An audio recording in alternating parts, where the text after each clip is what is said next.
예, 여러분, 기독교 박해라는 것이 얼마나 보편적인 상태인지 여러분이 아실 필요가 있습니다.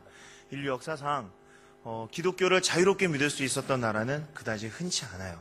그런데 문제는 기독교가 박해를 당한다고 해도 이렇게 한 나라에서 계속 박해를 받진 않아요. 이게 로마 제국 시대에 기독교 박해를 받던 사진인데, 로마 제국 때도 제국 내내 박해를 했던 게 아닙니다. 로마에서 박해를 하면 지방에선 괜찮고, 동부에서 박해를 하면 서부에선 괜찮고, 그러면서 특별히 10년간 심한 박해가 있었던 기간도 있고요. 특별히 한 6개월 박해가 있던 기간도 있고 그랬어요. 여러분, 아돌프 히틀러 때도 독일 교회가 박해를 받았지만 그것은 2, 3년 뿐입니다. 일제시대 때도 기독교가 박해를 받았지만 그건 1938년부터 45년까지 딱 7년 박해를 받았어요. 항상 박해가 있지는 않아요. 그런데 북한의 박해는 좀 특별합니다.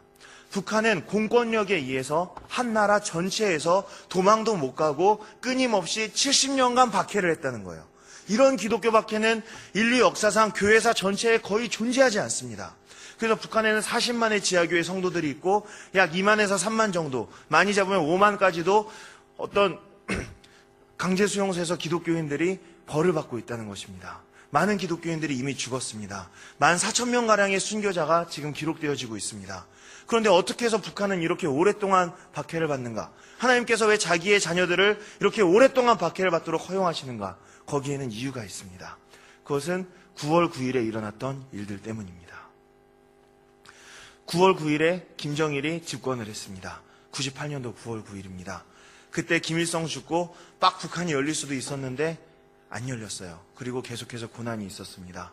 그런데 그 이전에 어떤 일이 있었느냐? 1958년도 9월 9일에 북한의 모든 교회가 공식적으로 폐쇄가 됩니다. 이 일로 인해서 김일성의 지령이 나오고 있어요. 공산주의 사회를 지향하는 우리는 개신교 및 천주교, 교회 집사 이상 모든 지도자들을 사형에 처했다. 이런 종교 신앙인들의 나쁜 습관을 고치는 유일한 방법은 그들을 죽이는 것밖에 없다. 1962년도 김일성 보위부 지침입니다. 9월 9일, 1958년도 9월 9일에 북한의 모든 교회는 폐쇄됩니다. 그럼 그 이전에 어떤 일이 있었느냐? 1948년도 9월 9일에 북한의 공산정권이 시작되었습니다.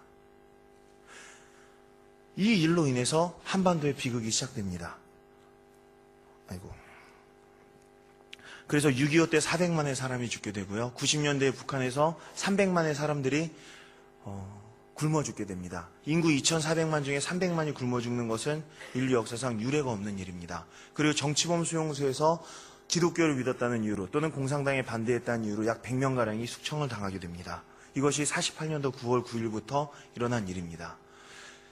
이 모든 것의 앞에 어떤 일이 있었느냐? 1938년도 9월 9일에 있었던 사건이 있습니다.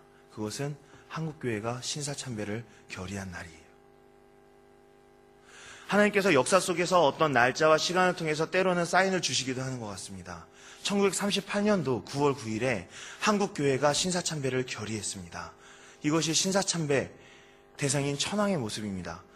신사참배는 무엇이냐면요, 이 지금 보이는 모습대로 12시에 정오에 땅 사이렌이 울리면 사람들이 있는 자리에서 일어나서 천황폐하에 계신 동쪽으로 다 같이 절을 해야 되는 겁니다.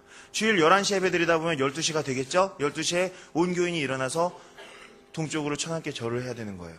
그리고 교회 강대상을 비롯해서 학교 교실이나 어디에 가나 신사라는 게 하나씩 있었습니다. 거의 천황의 조상들의 위패가 모셔져 있었어요. 지나갈 때마다 그것을 볼 때마다 절해야 됐었습니다. 그러면은 이것을 해야 되느냐 안 해야 되느냐 교회 안에서 많은 논란이 있었는데 결국 박해가 두려워서 교단 총회에서 이것을 하기로 결정을 했습니다. 그래서 마지막까지 버텼던 교단이 장로교단인데 1938년도 9월 9일에 장로교단에서 신사참배를 결의하고 그 목사님들이 일어나서 가서 신사참배를 하고 있는 그 사진이에요. 그리고 이것은 감리교단에서 신사참배를 하고 나서 모은 천황폐하께 드리는 헌금으로 전투기 세대값을 일본 정부에 드리고 있는 모습이에요. 일본 천황 종교에서는 신도라고 하는데 세례를 합니다. 이 세례는 오직 신도의 그 무녀들 그리고 신도의 승려들만 받는 세례예요. 모든 개신교의 목회자들은 신도의 세례를 의무적으로 받아야 됐습니다. 일제시대 때 신도의 세례를 받고 있는 목사님들의 사진입니다. 그리고 이게 그 사진이에요. 여러분, 인류 역사상 심한 박해와 배교가 이어졌던 적은 많이 있어요. 심지어는 목회자들까지도 배교한 적도 있습니다. 그러나 기독교가 교리를 바꾼 적은 없어요. 많은 성도들이 배교를 할 수도 있고 심지어 성직자까지도 배교할 수는 있지만 교리를 바꾼 적은 없어요. 교단 총회에서 우리 장로교회 법은, 우리 감리교회 법은 신사참배가 우상숭배가 아니라는 것이다. 이렇게 교리를 바꾸는 부끄러운 일은 2000년 교회사에 오직 한국교회만 했다는 거예요. 그것이 1938년도에 평양에서 일어난 일입니다. 왜? 당시는 평양이 기독교의 중심이었거든요. 평양에 대부흥이 임했었고 평양은 동방의 예루살렘이었어요. 그래서 모든 교단의 총회들이 평양에서 열렸죠. 그 평양에서 하나님의 성령이 강력하게 임했던 평양에서 성령께서 떠나시는 거예요. 마치 에스겔서에서 나타나는 것처럼 하나님의 영광이 우상숭배가 가득한 예루살렘 성전에서 떠납니다. 그것을 선지자의 에스겔이 보고 슬퍼하며 통곡을 합니다. 그렇게 해서 떠난 거예요. 여러분, 사사기를 보시면요, 이스라엘 백성들이 우상숭배를 합니다. 그러니까 하나님께서 그들을 우상을 섬길 수 있도록 정말 한번 배 터지게 우상을 숭배해봐라, 한번 신나게 우상을 숭배해봐라 해서 8년 동안 우상을 섬기는 메소포타미아의 노예가 되게 하십니다. 그리고 나중에 너무 불쌍하셔서 사사 온니엘을 보내서 구해주세요. 그게 첫 번째 사사입니다. 그랬는데도 그 사람들이 계속해서 우상 숭배를 하니까 그때마다 계속해서 다른 이방 민족에게 주다가 구해주는데 이게 점점 기간이 늘어나요. 나중에 드보라 때는 20년 박해를 받은 다음에 사사가 나타나요. 그래서 드보라가 구원합니다. 그리고 나중에는 40년 박해 받은 다음에 사사가 나타나요. 그게 삼손이에요. 그리고 나중에는 너무 우상숭배 심하게 하니까 하나님께서 바벨론에 갖다 팔아버리셨는데 그때가 70년입니다. 이렇게 해서 우상숭배를 하는 민족들에게 하나님께서 큰 오랜 기간 동안에 벌을 주세요. 그래서 우리가 북한의 고난은 단순하게 거룩하고 아름다운 북한 지하교회의 순교행전 이렇게 볼 수가 없는 거예요. 이거 우리 민족이 1938년도에 지었던 우상숭배로 인해서 하나님께서 주신 벌이에요. 38년도면 해방되기 7년 전입니다. 7년의 고난을 이기지 못해서 70년에 고난을 받게 되고 북한은 지금 우상을 숭배하는 나라가 된 것입니다. 그러면 여러분, 우리가 어떻게 해야 될까요? 우리가 쉽게 얘기합니다. 구약은 율법이고 신약은 은총이야. 그렇지 않습니다. 이스라엘 백성들이 어떻게 해서 구원받았나요? 사사 임재를 위한 40일 특별 새벽 기도회, 전략적인 기도 모임 이런 거 했나요? 안 했습니다. 그냥 하나님이 착하셔서, 하나님이 공짜로 불쌍해서 하나님이 착하셔서 그냥 구해주셨던 거예요. 구약도 은총이에요. 그래서 하나님께서 결국은 그 백성들을 오랫동안 고통받는 걸 보지 못하고 구해주신다는 거예요. 제가 북한이 45년도부터 고난을 당했으니까 2015년이면 70년이 되니까 2015년에 북한이 열립니다. 이렇게 예언하는 게 아니에요. 숫자 장난하는 게 아닙니다. 그러나 하나님의 성품상 하나님께서 한 민족을 영원히 오랫동안 버리시지는 않는다는 거예요. 그래서 하나님께서 분명히 북한을 구원하신다는 것입니다. 북한의 문이 열리고 그곳에 있는 기독교인들이 다시 만세를 부르는 날을 하나님께서 주신다는 거예요. 그래서 우리가 역사 속에서, 그 시대 속에서 그 때를 분별해야 됩니다. 2011년은 자유의 해였습니다. 2011년에 굉장히 많은 일들이 일어났어요. 볼까요? 리비아의 카다피가 1969년부터 50년간 독재 정치를 하다가 2011년에 죽었습니다. 이집트의 무바라크가 30년 동안 이집트를 다스리다가 2011년에 권력을 잃어요. 이 두 사람은요, 김정일의 동갑내기 친구들이에요. 항상 편지를 주고받고 이렇게 안부를 주고받던 친구들이에요. 2011년에 코트디부아르의 그바부보라는 독재자가, 이름이 참 바보 같죠? 그바부보예요. 2011년에 권력을 잃어요. 그리고 예멘의 압돌라 대통령이 30년간 다스리다가 2011년에 권력을 잃습니다. 빈라덴도 2011년에 죽어요. 도대체 이게 무슨 일이냐? 2011년은 전 세계에 자유가 선포되고 독재자들이 죽는 해였습니다. 그리고 그 가운데서 제스민 혁명이 일어나는 거예요. 중동의 민주화의 바람이 불었습니다. 이때 도대체 어떤 일이 일어나지? 그리고 그때 최고의 하이라이트가 바로 김정일의 죽음이었어요. 김정일도 2011년을 넘기지 못하고 죽어서 2011년에 죽은 독재자들의 맥을 같이 하게 됩니다. 2011년에 김정일이 12월 19일에 죽었습니다. 12월 19일, 아직 2012년이 되기 열 하루 전에 죽어버린 거예요. 이것은 엄청난 의미가 있습니다. 왜? 북한은요, 2012년까지 하고자 하는 계획이 있었기 때문이에요. 북한은 2012년까지 대한민국을 적화시키기로 작정을 하고 있었습니다. 어떤 돈으로? 한국의 돈으로. 한국은 북한의 달러 박스였던 거예요. 우리는 쉽게 얘기합니다. 북한은 중국에서 보내주는 돈으로 먹고 사는 나라야. 전혀 그렇지 않습니다. 우리가 보내주는 돈으로 먹고 살고 있어요. 볼게요. 중국에서 북한에게 무역을 허락해서, 무역을 해서 1년에 주는 돈이, 그냥 물건과 바꿔준 돈이 7.9억 달러예요. 그런데 남한에서 북한으로 공짜로 그냥 준 돈이 7억에서 9억 달러입니다. 노무현 대통령님 때, 김대중 대통령님 때 우리 민족들이 북한을 긍휼히 여겨서 1년에 7억 달러에서 9억 달러를 무상으로 원조를 해줬는데 이거 다 합하면 69억 5천만 달러가 됩니다. 여러분, 박정희 대통령 때 독일에 가서 광부들과 간호사들의 월급을 체불해가지고 그것을 담보로 삼아서 갖고 온 돈이 얼마인 줄 아세요? 그때와 지금의 화폐 가치 차이는 있지만 1억 달러입니다. 그 1억 달러를 가지고 우리는 경제개발해서 여기까지 온 거예요. 그런데 우리는 북한에 69억 5천만 달러를 공짜로 줬어요. 우리는 통일이 돼도 자랑스럽게 인민들에게 할 말이 있습니다. 우리 너네 위해서 진짜 많이 했어. 교회들마다 돈 보내서 돈 모아서 보내줬어. 69억 5천만 달러는요, 북한 주민 전체가 27년간 한 끼도 굶어 죽지 않고 먹을 수 있는 돈이에요. 그 돈을 9년에 걸쳐서 보내준 거예요. 그러면 만일에 북한이 이 돈을 가지고 경공업을 일으켰다. 지금 베트남이나 태국 수준은 됐을 겁니다. 만일에 북한이 그 돈을 가지고 국민들에게 먹였다. 북한 주민들 모두 비만에 걸렸을 거예요. 그런데 북한은 그 돈을 인민들에게 주지 않았습니다. 그러면은 어디다가 썼을까요? 2012년까지만 참으라고 했어요. 도대체 2012년에 무슨 일이 일어날 거길래 참으라고 했을까? 북한은요, 예수님을 싫어하기 때문에 서기력을 쓰지 않습니다. 주체력을 씁니다. 주체 1년은 1912년이에요. 왜? 김일성이 1912년에 태어났어요. 그럼 지금이 몇 년이죠? 주체 101년입니다. 김일성 탄생 100주년이 되는 2012년에 통일을 이루겠다. 이것을 2001년부터 얘기를 했던 거예요. 그리고 또 하나 2012년인 이유가 있습니다. 대한민국은 4년에 한 번 국회의원을 뽑아서 이걸 총선이라고 합니다. 그리고 5년에 한 번 대통령을 뽑아서 이걸 대선이라고 합니다. 그런데 2012년에 대통령이 되고 국회의원이 되는 자들은 복이 있습니다. 왜? 총선과 대선을 한 해에 하는 해는 대한민국 역사상 2012년밖에 없어요. 이때 만일에 북한에 대해서 우호적인 정권이 나타나면은 북한은 남한을 먹을 수 있다라고 생각을 했던 거예요. 그래서 2012년까지만 참으라 하고 그 돈을 가지고 핵 개발을 하고 미사일 개발을 했던 겁니다. 구체적으로 보면요.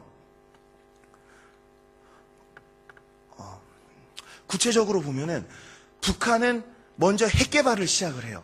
핵 개발을 해서 그게 언제 성공했죠? 노무현 대통령 임기가 끝나시기 전에 핵 개발이 성공을 합니다. 절대로 이명박 초기가 아닙니다. 노무현 대통령님 때 성공했어요. 저는 노무현 대통령님께서 자살하신 이유 중에 그것도 있다고 생각합니다. 북한의 배신. 그렇게 많이 보내드렸는데. 그 돈을 가지고 이 사람은 핵을 개발한 거예요. 핵 개발하는 건 쉬운 일이에요. 핵무기는 1945년도에 나온 무기입니다. 이 무기는요, 돈만 있으면 다 만들 수 있어요. 그런데 문제는 핵을 미국에 쏠 수 있어야 됩니다. 미국에 핵을 쏴야 되는 이유는 뭐냐? 절대로 미국은 절대선이 아니에요. 미국은 자국의 핵무기를 날려보낼 수 있는 나라와는 절대로 전쟁을 하지 않습니다. 만일에 북한에서 미국으로 핵무기 10개를 날렸습니다. 9개가 격추됐습니다. 하나가 LA에 떨어졌습니다. LA가 히로시마가 돼서 100만 명이 죽었습니다.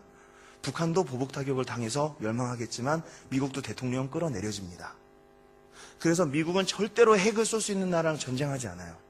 만일에 북한이 미국을 핵으로 쏠 수 있는 딱 수준이 됐다. 그리고 그때 북한에 대해서 우호적인 국회의원과 대통령이 뽑혔다.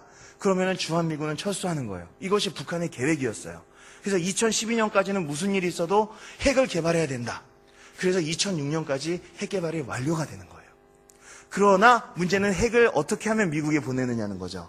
세 가지 방법이 있습니다. 하나는 비행기에 달아가서 떨어뜨리는 겁니다. 수천 개의 전투기가 날라와서 맞겠죠. 또 하나의 방법은 미사일로 쏘는 거예요. 그런데 여러분 미사일에 대해서 좀 아십니까? 미사일이 이 교회만한데 연료가 들어가면 얼마나 들어가겠습니까? 그게 3만 킬로미터를 날아서 조종사도 없는데 가서 미국에 갈 수 있을까요? 이걸 크루즈 미사일이라고 해요. 이걸 만들 수 있는 나라는 전 세계 미국밖에 없습니다. 제가 장교 출신이거든요. 그런데 그럼 마지막 좀 쉬운 방법이 뭐냐면 지구가 둥글잖아요. 로켓을 쏘는 거예요. 수직으로 로켓을 쏩니다. 그럼 로켓이 가면 지구가 돌잖아요. 그럼 로켓이 하늘에서 다시 떨어지는 거예요. 그럼 미국에 떨어져요. 이건 되게 쉬운 방법이에요. 이게 세 번째 방법입니다. 그러니까 북한은 2007년까지 죽어라고 핵을 개발하고 2007년부터 2012년까지는 열심히 로켓을 개발해서 2012년에 선거 전에 그 능력을 갖기로 했었어요. 그런데 이 계획이 2008년도에 무산이 되고 맙니다. 왜 그랬을까요? 2008년도에 정권이 바뀌어버려요. 북한을 믿고 북한 정권에게 계속해서 돈을 보내주던 정권이 끝나고 이명박 대통령이 당선이 되세요. 이명박 대통령께서 당선돼서 제일 먼저 하신 일이 북한에 돈 보내는 걸 중단한 겁니다. 나의 전임자인 김대중 대통령, 노무현 대통령께서 보내드린 이 69억 5천만 달러를 북한은 핵 개발에 썼네. 그래서 이렇게 얘기합니다. 이제부터 우리는 북한에 돈을 보내지 않겠다. 그러나 핵을 포기한다면 그냥 현찰을 보내주는 게 아니라 북한의 국민소득을 3,000달러까지 올려주겠다. 그게 비핵 3,000 비전이에요. 북한에서는 당연히 싫다고 했겠죠. 그러면서 로켓을 개발할 돈이 들어오기를 계속 기다렸습니다. 계속해서 안 보냈습니다. 여러분 믿기지 않으시겠지만 이명박 대통령은 대한민국 역사상 최다 득표차로 대통령이 된 사람이에요. 가장 인기 있는 대통령이었어요. 뽑힌 직후에. 근데 3개월이 지나자마자 전국에서 촛불 시위와 이명박 물러가라 구호가 대한민국을 전체로 덮게 됩니다. 이게 북한에서 어느 정도 손을 썼던 거예요. 그러면서 계속해서 대한민국을 압박을 하는 거예요. 그러는 가운데에서 2008년 7월 11일에 금강산을 관광하던 박광자 씨를 조준사격으로 죽여버립니다. 이 박광자 집사님이 죽어버리니까 이게 무슨 뜻이죠? 돈 내놓으라 이거예요. 촛불 시위에 절정에서 죽였어요. 그런데 우리 정부에서는 돈을 보내지 않았습니다. 대신에 금강산 관광을 중단시켜버렸어요. 북한이 갖고 있는 최고의 돈줄은 세 개였습니다. 무역, 관광, 원조예요. 근데 그 관광이 없어져요. 북한도 자존심이 상하니까 여기에 대해서 개성 관광을 중단시키는 걸로 맞짱을 놓았습니다. 그거 자기네들 손해죠. 우린 개성 말고도 갈 데가 얼마나 많은데. 그래서 북한은 돈줄이 그때 말라버리는 거예요. 그리고 나서 2009년도 9월 16일에 임진강에 관광객들을 수몰시켜버립니다. 제가 이때 임진강에서 소대장을 하고 있었습니다. 임진강은 상류가 북한에 있고 하류가 남한에 있어요. 그러니까 피서객들이 모여서 수영하고 있을 때 상류에서 댐을 막았다가 한꺼번에 터뜨리면 관광객들이 죽는 거예요. 제가 이때 여기서 장교였는데 난리도 아니었습니다. 수공을 당한 거예요. 무슨 뜻이죠? 돈 내놓으라 이거예요. 그러나 우리 정부는 돈을 내놓지 않았습니다. 그러면서 북한에 봄이 오기 시작하는 거예요. 여러분, 이거 한 가지를 이해하셔야 됩니다. 우리가 북한에 돈을 보내면 보낼수록 북한 주민들은 굶주립니다. 우리가 북한에 돈을 안 보내면 안 보낼수록 북한 주민들은 배가 부릅니다. 이해가 되시나요? 왜 그런지 설명해 드릴게요. 북한은 기본적으로 배급제 사회입니다. 그러니까 온 국민이 공무원이에요. 공장에 출근합니다. 열심히 박격포를 만들어요. 여긴 박격포 공장입니다. 저 사람은 비난론을 만들고 저 사람은 구두를 만들고 저 사람은 옷을 만들어요. 그럼 박격포를 다 생산했습니다. 이 박격포를 먹을 수도 없고 팔 수도 없죠. 그러면은 누가 월급을 주죠? 나라에서 쌀을 주는 거예요. 물론 그냥 주지는 않습니다. 자, 10계명, 아니, 김일성 유일사상 용도원칙 10대 원칙 외워봐. 뭐 이래가지고 사상교육을 시키고 쌀을 줘요. 그걸 바로 배급이라고 하는 겁니다. 그런데 96년부터 99년 사이에 북한에서 돈이 다 떨어지고 소련이 무너지면서 이 사람들이 돈이 없어진 거예요. 돈이 없으니까 박격포 공장에서 박격포를 만들었는데 아무것도 안 나와요. 당을 믿고 기다리면서 계속 만들어요. 나중에 재료가 떨어져요. 계속 가만히 있어요. 그렇게 굶어 죽은 거예요. 전시에도 2,400만 인구 중에 300만 죽기는 쉽지 않아요. 북한은 평시에 300만이 굶어 죽은 거예요. 왜? 배급제라는 것 때문에 그래요. 그래서 배급제 때문에 그게 무너지면서 북한 정부가 용단을 내립니다. 뭐냐? 할 수 없다. 너희들 나가서 알아서 농사 지어서 알아서 장사해서 먹고 살아라. 박격포 공장에 오지 않아도 좋다. 원래는 불법이지만 나가서 개인 장사, 개인 농사 해라. 그렇게 해서 만든 밭이 다락밭이라는 거예요. 협동농장이 아니라. 그리고 그렇게 해서 이 사람들이 중국으로 넘어갑니다. 배가 고프니까. 중국으로 넘어가서 매춘도 하고 인신매매도 하고 또 노가다도 합니다. 돈을 벌었어요. 돈을 벌어서 그것으로 나이키 짝퉁 티셔츠 이런 거 사가지고 압록강을 다시 넘어옵니다. 그래서 물건을 팔아요. 그게 바로 장마당이에요. 장마당과 이제 다락밭에서 자기 것들이 생산되기 시작하니까 어떻게 됐을까요?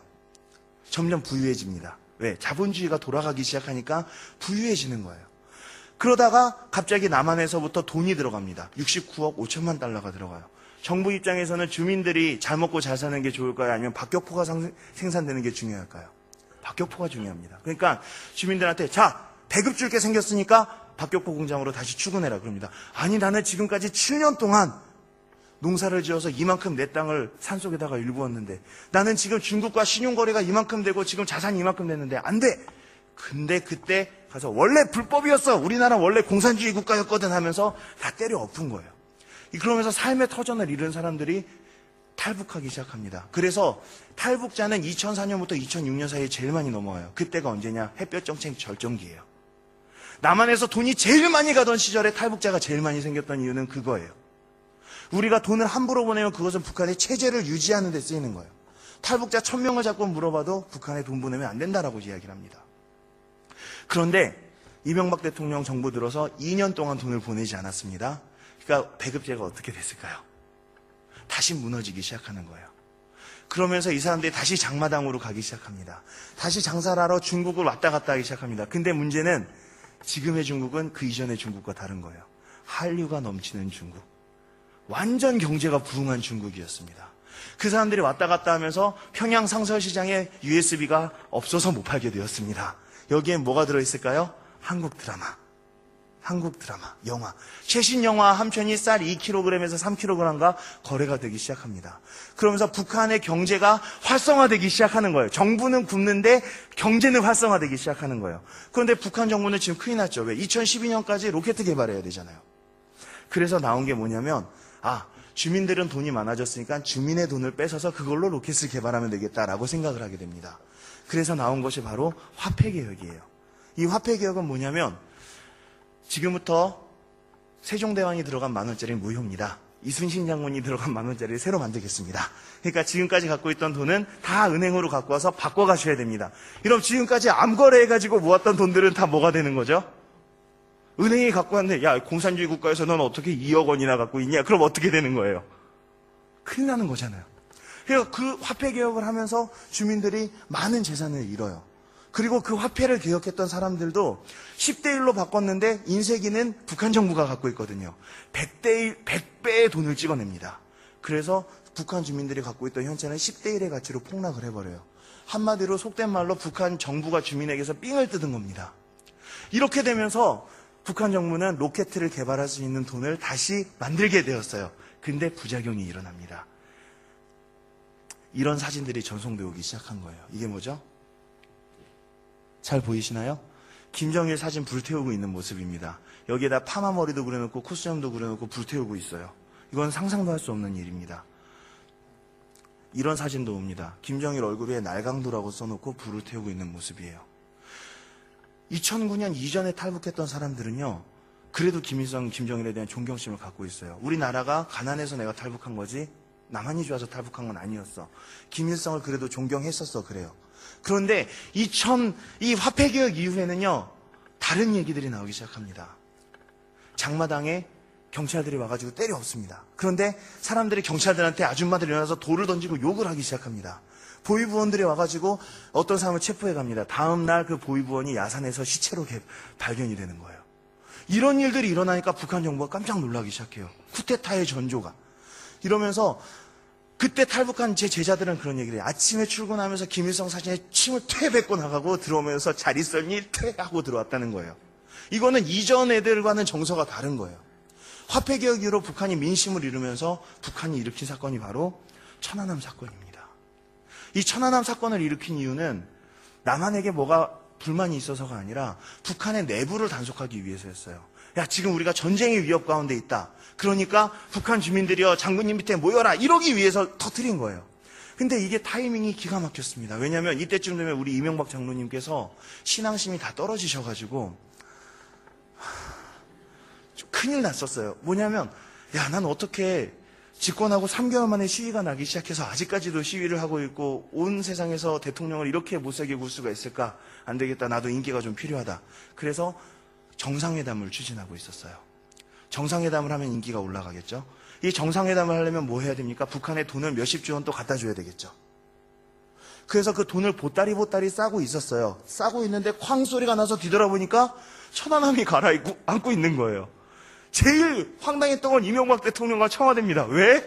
좀 있으면 돈을 수십조 원 갖다 줄 거였는데 왜? 북한은 내부 사정이 급해서 터뜨렸던 거거든요. 그래서 국방부에서 각하! 북한이 어뢰를 쐈습니다. 근데 그때 대통령이 큰 말실수를 하세요. 북한이 했다고 예단하지 말라. 그거 언론에 나왔습니다. 국방부에서 다시 말합니다. 북한에서 천안함을 폭침시켰습니다. 청와대랑 대한민국 정부가 다시 얘기해요. 북한이 했다고 섣불리 예단하지 말라. 3번을 그랬어요. 그래서 지금까지도 의혹이 있는 겁니다. 그래서 국방부는 너무나도 억울해서 한준호 주님께서 순직하실 때까지 바다 해수면을 샅샅이 뒤져서 저 어뢰 추진체를 찾아냅니다. 북한제 어뢰였어요. 그리고 저것을 전 세계의 합수부에서 러시아, 미국 뭐 이런 나라들, 중립국들, 스웨덴 이런 나라에서 와서 이거는 어뢰가 북한께 맞다라고 얘기를 합니다. 그리고 장로님께서 회개를 하세요. 그래서 나온 게 오이사 조치입니다. 오이사 조치는 뭐냐면 첫 번째, 사과하기 전까지는 북한 선박은 우리 해역을 운행할 수 없다예요. 북한은 바다가 두 개가 있죠. 여기서 여기 가려면 이제 큰일 났죠. 이렇게 돌아가야 되겠죠. 두 번째, 남북교역이 중단됩니다. 그래서 대한민국의 시장에서 고사리 값이 확 올라요. 북한산 고사리가 안 들어오게 됐거든요. 우리가 손해본 건 거기까지고 북한은 완전히 망했습니다. 그래서 세 번째, 우리 국민의 방북 중단, 그리고 신규 투자 불어 대북 지원 사업을 못하게 했습니다. 그래서 대북 지원을 하자고 하시는 분들은 보통 뉴질랜드나 미국 시민권을 갖고 계신 분들이에요. 남한 사람들이 못하게 된 거예요. 이렇게 되니까 북한은 완전히 정부가 돈이 없어지게 된 거예요. 로켓 개발은커녕 진짜 아무것도 못하게 된 겁니다. 그래서 이 사람들이 더 강력한 메시지를 보낸 거, 돈 내놔라. 그게 연평도 포격이었습니다. 여기까지 갔는데도 남한에서 돈 안 내놓으니까 이 사람들은 더 이상 카드가 없는 거예요.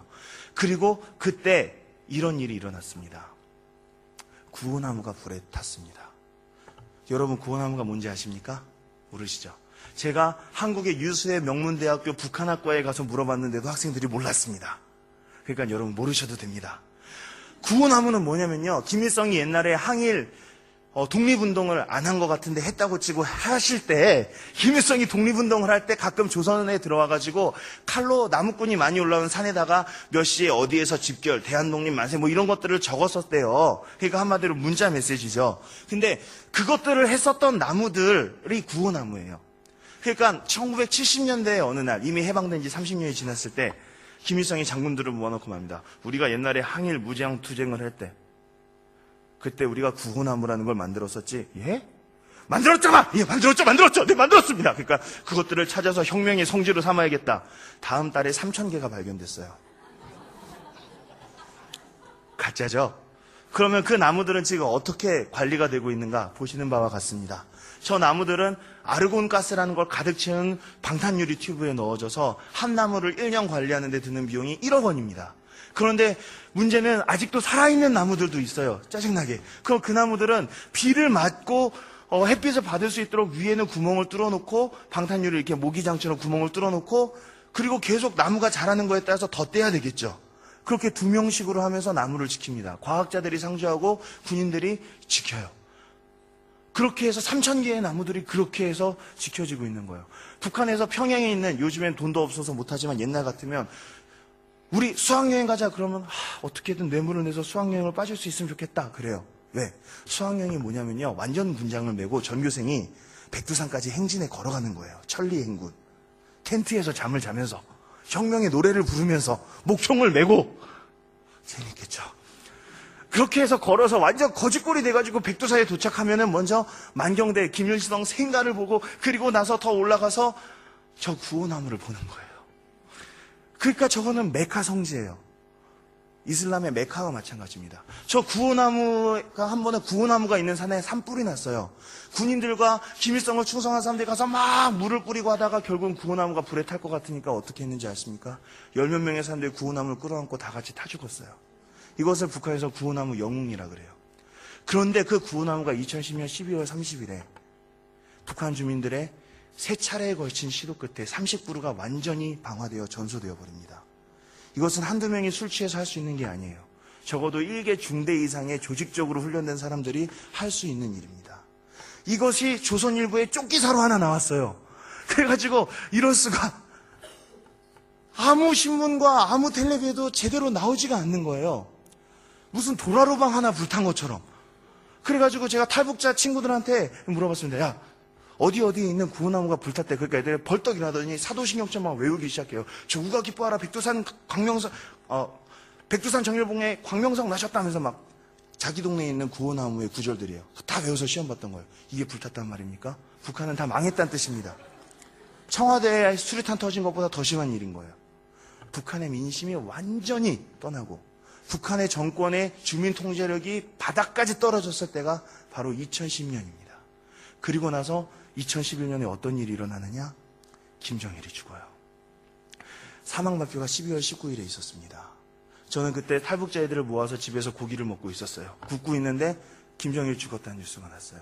탈북자 4명과 제가 무릎을 꿇고 그 자리에서 기도했어요. 하나님, 이 민족의 갈 길을 보이시고 우리 민족 축복하여 주시옵소서. 이 12월 19일이 어떤 날이었는지 아십니까? 이명박 대통령 생신입니다. 그리고 결혼기념일이기도 합니다. 선물이 끝내주죠.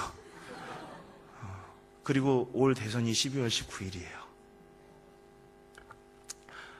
그럼 지금 북한은 어떤 상황이냐? 북한은 지금 저 꼬챙이에 달려있는 것들 보이십니까? 이게 배급표예요. 옛날에 배급이 유지되던 시절에 배급표예요.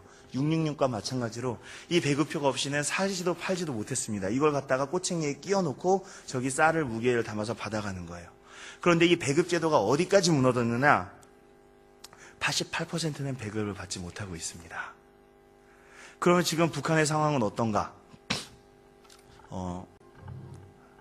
네, 이거는 원래 소리가 없는 영상인데 이게 북한에 있는 장마당 체하시장의 모습이에요. 핸드폰으로 찍어온 거랍니다. 한번 보십시오. 우리 1980년대 도깨비 시장을 연상케 하는 그런 모습입니다.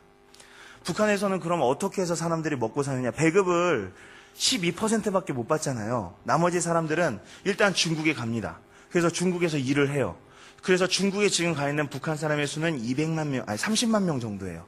1년에 한 번 이상씩 왔다 갔다 하는 인원은 200만 명 정도 됩니다. 그리고 러시아에 2만 명의 탈북자가 있어요. 그러면은 이 사람들 중에 대한민국까지 도망을 온 사람이 몇 명이냐? 2만 4천 명이에요. 그들을 세터민이라고 합니다.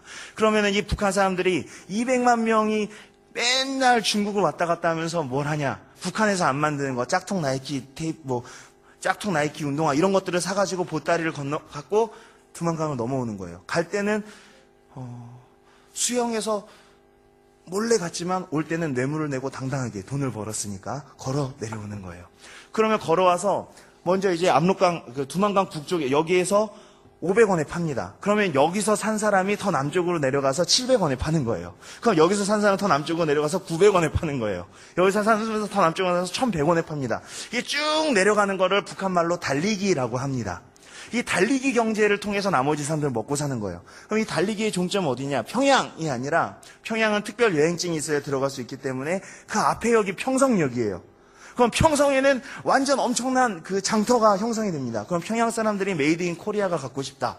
메이드 인 차이나가 갖고 싶다. 평성으로 장보러 나오는 거예요. 이 달리기 경제를 통해서 북한이 먹고 살고 있는 겁니다. 그래서 저런 시장이 발달하게 된 거예요. 그럼 저기서 제일 잘 팔리는 물건은 무엇일까요? 다음. 네. 공개해 주세요. 한류 물품들입니다. 왜냐면 중국이 지금 다 한류거든요. 저런 장마당에서 팔리는 것 중에 제일 많은 것들은 한국 드라마 CD들이에요. 그러면 어떻게 한국 드라마 CD를 봐요? 컴퓨터가 있어요? 컴퓨터는 없고요.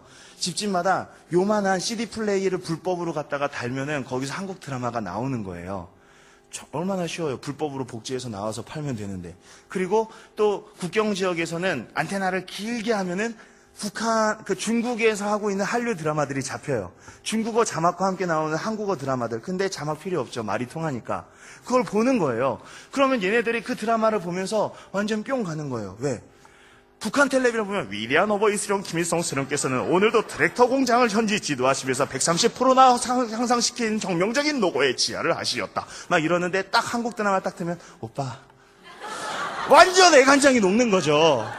그러니까 이 사람들이 북한 텔레비 보면은 너무 재미가 없고 믿을 수도 없는데 남한 텔레비를 보다 보니까 조금씩 중독돼 가기 시작하는 거예요. 그러면서 남한 드라마를 얼마나 많이 보았느냐? 34%가 매일 보았다라고 응답을 하고 있어요. 나도 매일 보지 못하고 있는데. 그래가지고 제가 애들한테 조사를 해봤습니다. 자, 한 번이라도 본 사람, 그러니까 100% 다 들어요. 그래가지고 안 되겠다. 한 번도 안 본 사람, 그러니까 딱 한 명 들었어요. 이만큼은. 그래서 야, 너 어떻게 한 번도 안 봤냐? 그러니까 딸들도 다 놀라는 거예요. 너 어떻게 한 번도 안 봤냐? 그러니까 네 선생님, 저는 아주 혁명적인 아이였거든요. 옆에 있는 애들이 다 웃고 난리가 났었습니다. 그러면 지금 북한에서 유행하고 있는 드라마는 어떤 것이냐? 가을동화, 천국의 계단, 장군의 아들, 올가미 뭐 이런 것들이에요. 이 사람들은요 시크릿 가든이 먼저 나왔는지 가을 동화가 먼저 나왔는지 몰라요. 왜? CD니까. 재방송이니까. 그러니까 이 사람들 그 많은 것들 중에서 제일 재밌는 게 가을 동화인 거예요. 가을 동화를 보고 송혜교를 꿈꾸면서 이 사람들이 이제 남한에 옵니다. 그래서 가을 동화의 송혜교는 어디 있느냐? 그러면은 계신데 많이 늙으셨어. 그럼 이제 아니 그럴 리가 없어. 그게 10년 전 드라마였단다. 이렇게 얘기를 해야 되는 거예요. 그러니까 이 사람들은 지금 송혜교 패션이 유행하는 겁니다. 그러면 북한에서 드라마를 계속해서 보다 보면 우리도 미드 같은 거는 한 번에 막 10편씩 보게 되잖아요, 사람이. 계속 보다 보면은 남한 말투가 배입니다. 그 남한식으로 이제 꾸미게 돼요. 그거를 이제 남풍이라고 해요. 그럼 북한에서는 그런 사람들을 잡기 위해서 비사회주의 그룹바라는 경찰 조직을 운영하고 남풍 단속조가 다니는 거예요. 이 사람들한테 걸리면은 CD 밀매업자는 사형에 처합니다. 근데 이 사람들이 그거를 계속 보기 때문에 그게 또 세련된 거니까 점점 젊은이들이 글로 가는 거예요. 제가 제자한테 직접 들은 얘기예요. 가고 있는데 한 커플이 얘기하는 거예요. 어설픈 서울말로, 오빠 우리 이번 주말에 뭐 할까? 하면서 소울메이트죠. 그러니까 이제 오빠도 이제 세련되게 우리 춘욱이 우리 대동강에서 주말에 보트를 타지 않을래? 뭐 이제 이러면서 막 이제 그러고 있는데 북한 경찰이 잡은 거예요. 안전원이라고 합니다. 섰 이래요. 그러면 탁 얼었죠. 마을 사람들이 다 생각했습니다. 쟤는 이제 죽었다. 근데 그 경찰이 와서 이랬대요. 야, 너네들 그러면 안 되는 거잖아.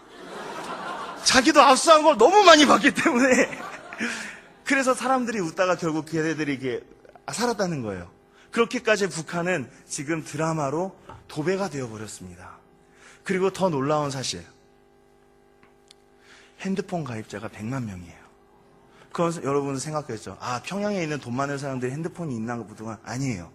그게 아니라 중국을 1년에 몇 명이 왔다 갔다 한다 그랬죠? 그러면 중국에 가서 암거래하는 사람들은 거기서 핸드폰이 필요할 거 아닙니까? 그리고 다시 북한으로 들어올 때 그 핸드폰을 갖고 들어오죠. 근데 북한에서 핸드폰이 터질까요? 안 터지죠. 기지국이 없으니까. 그러나 국경지대에 가면 터져요. 산 꼭대기에 올라가면 터집니다. 그렇게 해가지고 그 사람들이 핸드폰을 갖고 있는 거예요. 그래서 제가 하늘꿈학교에서 수업을 할 때도 애들이 갑자기 핸드폰이 띠리릭 울리면 진동도 안 해놔요. 그냥 띠리릭 하면은 선생님 죄송합니다. 전화를 받아야 됩니다 하고 나가요. 그러면은 어딜 수업 시간 핸드폰이야. 돌아와서 앉아. 절대 이렇게 말 못합니다. 왜? 북에서 온 전화일 수 있어요. 브로커를 통해서 5년 만에 온 전화일 수도 있어요. 어떤 전화는 번호가 016인데 좀 있으면 010으로 바꿔야 된대요. 그러니까 눈물 흘리는 거예요. 엄마에게서 연락 오지 않은 지 6개월이 지났는데 010으로 바뀌게 되면 엄마가 내 전화를 모르게 될 텐데. 그러니까 이 북한과 전화가 된다는 거예요, 이제는. 그래서 우리는 쉽게 얘기할 수 있습니다. 북한은 5년 내에 무너진다. 왜 그럴까요? 자, 여러분 지금으로부터 5년 전에 우리들의 핸드폰이 어땠습니까? 카메라가 달려있지 않은 것도 있었습니다. 그러나 지금 카메라가 달려있지 않은 핸드폰을 사려면 추억의 7080 동아리 카페에 가서 아이폰 4보다 더 비싼 돈을 사야지 살 수가 있어요. 지금부터 5년이 지나면 전 세계에 스마트폰이 아닌 핸드폰이 하나라도 남아있을까요? 지금 카메라 안 달린 핸드폰이 없듯이 중국의 어느 시골 마을에도 짝퉁 갤럭시 노트가 돌아다니고 있을 거예요. 그러면은 북한에 100만 개의 스마트폰이 돌아다닌다고 생각해 보세요. 그러면은 3G 막 이런 게 터진다고 생각해 보세요. 지금 음성통화도 통제하지 못하고 있는 북한이 그거를 통제할 리는 없습니다. 그렇게 되면 그 사람들이 가을 동화를 볼까요? 그들도 본방사수합니다. 즉 북한의 정보 통제력을 놓치게 되면은 북한은 무너지는 거예요. 어떤 정부의 거짓말도 본방을 본 사람들을 이길 수가 없어요. 그래서 북한의 핸드폰에 100만 개 들어갔다는 건 북한의 붕괴의 징조인 것입니다. 그리고 다음, 이 상태에서 우리 김정은 씨가 왕이 되었는데, 왕이 되었을 때 이 어려운 상황 가운데서 동무들을 장군님 돌아가셨는데 얼마나 힘듭니까? 우리 함께 힘내봅시다. 이럴 수도 있고, 차렷! 내가 지금부터 새로 부임한 소대장이다. 지금부터 육군 규정에 어긋나면 모두 죽이도록 하겠다. 이러는 방법이 있죠. 김정은은 두 번째 방법을 썼어요. 르호보암처럼. 너무 힘들어요. 좀 살려주세요. 그러니까 나의 아버지는 채찍으로 너희를 다스렸으나 나는 너희를 전갈로 징치하리라. 르호보암이 그랬다가 나라 망했죠. 김정은이 처음에 집권하자마자 했던 명령이 뭔지 아십니까? 탈북자는 3족을 멸하겠다라는 거였어요. 원래 탈북자 3종 멸하는 거 아니었어요? 아닙니다. 물론 탈북자가 가서 남한 사람과 접촉을 했거나 남한으로 오려고 했거나 아니면은 교회를 갔었거나 그러면 3족을 멸해야죠. 그러나 지금 북한에서 중국을 왔다 갔다 하는 사람들이 다 남한 가려고 오는 사람들입니까? 200만 명이나 되잖아요. 그리고 그 왔다 갔다 하는 200만 명을 통해서 이어진 달리기 경제는 북한 경제의 80%잖아요. 그 사람들을 잡아서 외가, 친가, 본가를 죽이겠다는 거예요. 말도 안 되는 거죠. 국경이 확 폐쇄가 됩니다. 제가 우리 학생의 부모를 부록 활동에서 빼오는 비용이 150만 원 정도였는데 500만 원으로 확 올라버렸어요. 국경이 폐쇄가 됩니다. 근데 그것이 김정은이 군기 잡기였는데 이것이 자살골 중에서도 자살골로 연결이 됩니다. 왜냐? 지금까지는 북한 경찰이 중국에 넘어갈 수는 없잖아요. 탈북자가 북한에서 막노동을 하다가 갑자기 잡힙니다. 물론 고용주는 불법 고용했던 거죠. 싼값에 부려먹을 수 있으니까. 일제 단속 기간에 중국 경찰이 잡습니다. 그러면은 한 달에 평균 800명 정도, 한 주일에 한 200명 정도씩 계속해서 북송을 시켰어요. 그러니까 북한으로 돌아가면 그 사람들은 어떻게 되죠? 강제 수용소에 갇히죠.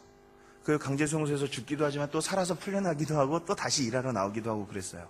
그런데 이제 우리 한국의 교회들이나 난민을 구제하고자 하는 NGO들은 항상 이렇게 했습니다. 이 사람들은 난민이다. 북한으로 돌아가면 죽을 수도 있다. 그러니까 중국 정부는 어서 남한이나 미국이나 원하는 나라로 보내달라. 중국 정부도 논리가 있었어요. 첫째, 이들은 경제범이다. 할 말 없어요. 맞아요. 정치범 아니에요. 돈 벌러 나온 사람들이에요, 대체로. 둘째, 북한에 간다고 죽이는 건 아니야. 그렇죠. 수용소에 가면 죽을 수는 있지만 수용소에 간다고 다 죽는 건 아니니까. 그게 중국의 논리예요. 그러니까 우리는 북한에 보내는 거다. 그런데 김정은이 저 말을 하면서 어떻게 됐죠? 중국 정부도 논리가 사라진 거예요. 보면 지금 나도 G2의 일원으로서, 나도 유엔 상임 이사국의 하나로서 국제인권협약이란 협약에 다 사인을 한 중국이 할 말이 없어진 거예요. 중국으로서는 북송 안 시키고 다 남한으로 보내주면 어떻게 되죠? 북한 붕괴예요. 위화도 해군이에요. 몇백만 명의 사람들이 중국으로 넘어갈 거예요. 중국에서 잡히면 남한 보내준다 그러면. 중국은 그래서 계속해서 남한으로 안 보내고 북한으로 보내던 건데 중국 입장이 너무 애매해진 겁니다. 그때 31명이 잡혔습니다. 다시. 근데 그 중에 한 명이 제 동역자의 동생이었어요. 그때 남한과 전 세계에서 여러분들도 했었을지 모르겠습니다. 전 세계 중국 영사관 앞에서 다 북송 저지 시위를 했습니다. 그때 나가셨던 분. 예, 몇 분 계시네요. 저도 나갔었어요. 남한에서 열심히 했습니다. 여기 저 있죠. 여기도 저 있죠. 이거 다 신문입니다. 여기 저 있죠. 이거 조선일보에 박선영 의원이 11일 금식하고 쓰러지실 때 제가 옆에 있었어요. 여기 이용희 교수님하고 여기 자, 열심히 시위를 하니까 중국에서 정말 어쩔 수가 없었던 거예요. 그리고 그때 해관보 정상회담을 합니다. 이명박 대통령께서 외교는 정말 잘하셨어요. 거기서 결국 그 중국의 대표가 탈북자 문제에 대해서 인도적으로 검토하겠다고 했습니다. 그리고 이명박 대통령께서 미얀마에서 정상회담을 할 때 거기에 잡혀있던 탈북자들이 있었어요. 미얀마도 공산국가라 거기서 잡히면 중국으로 송환되고 중국에서 북한으로 보내거든요. 이명박 대통령께서 그 탈북자들을 대통령 전용기에 다 태워서 데려오셨어요. 이런 거 왜 신문에 안 나는지 몰라요. 영웅이에요, 탈북자들 사이에서. 이때 이렇게 되면서 중국 정부가 너무나도 곤란해서 어떻게 했냐면 북송을 중지한다고 선언해주면 참 좋은데 그렇게는 안 하고 그냥 비공식적으로 북송을 중지했어요. 비공식적으로. 그래서 너무 유명한 탈북자가 있다. 그러면 그냥 살짝 남한으로 보내주고 북한에서 강력하게 항의하는 탈북자가 있다. 그러면 살짝 북한으로 보내고 지금은 옛날처럼 한 주에 200명씩 딱딱딱에 가는 모습을 볼 수가 없어요. 북한은 1, 2년 내에도 무너질 수 있습니다. 왜? 이게 북한의 소문으로 퍼져서 기정사실화 된다면 야 요즘에 중국에서 잡혀도 남한으로 가나 봐. 북한은 당장의 인구의 반이 강너머로 뛸 겁니다. 그런데 더 빠른 시뮬레이션이 있습니다. 첫째, 핸드폰 때문에 5년 안에 망한다. 둘째, 북송 중단 때문에 2년 내에 망한다. 세 번째 시뮬레이션, 북한은 내일도 망할 수 있습니다. 그걸 얘기하기 전에 이 상태에서 북한이 갖고 있는 마지막 열쇠가 있었어요. 뭐냐? 남한에서는 지금 정권이 거의 교체될 것 같다는 거예요. 그러니까 4월 13일에 총선이 있는데 4월 13일 총선에서 만일에 햇볕 정책을 지지하는 당이 다시 한번 집권을 하게 되면 우리가 숨통이 트이지 않을까. 제가 햇볕 정책 지지하는 사람들은 다 종북주의자입니다. 이런 얘기하는 게 아니에요. 근데 이 시점에서는 북한은 그거를 기대했던 건 사실, 북한이 그걸 기대한 건 사실이에요. 우리가 지금 너무 돈이 없는데 다시 남한에서 돈을 보내줄 정권이 서기를 바랬던 거예요. 그러면서 이런 얘기 돌았어요. 한나라당이 집권하면은 북한은 곧 망한다. 이런 얘기가 북한 사람들 사이에서 돌았어요. 그러나 거기에 대해서 희망적이었습니다. 왜? 이번 총선은 당연히 야권연대가 이길 거라고 개표 전날까지 모두가 생각을 했었거든요. 그랬는데 기적이 일어났어요. 야당이 졌어요. 여당이 이겼습니다. 4월 11일 총선에서 여당이 이겨버린 거예요. 그러니까 북한이 너무나도 황당한 가운데에서 시급히 2012년에 로켓을 발사를 합니다. 원래 로켓을 총선 전에 발사하는 게 유리할까 후에 발사하는 게 유리할까 계속 생각을 했었죠. 그러다가 총선 직후에 발사를 합니다. 이거는 어떤 돈으로 만든 로켓이죠? 남한이 돈 보내줬나요? 안 보내줬죠. 화폐개혁으로 뺏은 돈으로 만든 로켓이죠. 이게 하늘에 올라가다가 하늘에서 200조각으로 갈라져 터져버렸어요. 5년간 만든 게. 그러니까 북한이 패닉 상태에 빠졌죠. 제가 그때 4월 13일에 목사 연수를 받았거든요. 목사 연수를 받으러 이렇게 정동교회로 이게 차를 타고 가고 있는데 라디오에서 북한이 로켓을 쐈다 이러는 거예요. 그래서 막 기도했어요. 터질지요. 나 막 기도를 하고 있는데 터졌습니다. 그러는 거예요. 200조각으로 하늘에서 터져서 그 잔해가 남한에도 떨어지고 북한에도 다 떨어졌어요. 그러니까 이제 제 새터민 후배들이 저한테 제가 김정은과 좀 닮았다고 맨날 놀리는데 옷도 차이나 칼라 같은 거 입거나 막 이게 로만 칼라 같은 거 입으면 진짜 김정은 닮았다고. 그 동갑내기고 또 그래가지고 근데 이제 목사님이 목사 안수를 받는다고 친구가 축포를 쏴줬네요. 막 이렇게 문자를 보내주기 시작하는 거예요. 그래가지고 북한에서 미사일이 터져버린 거예요. 4월 11일에 원래 김일성의 101주년 생일 있죠. 그게 강성대국 원년 선포였어요.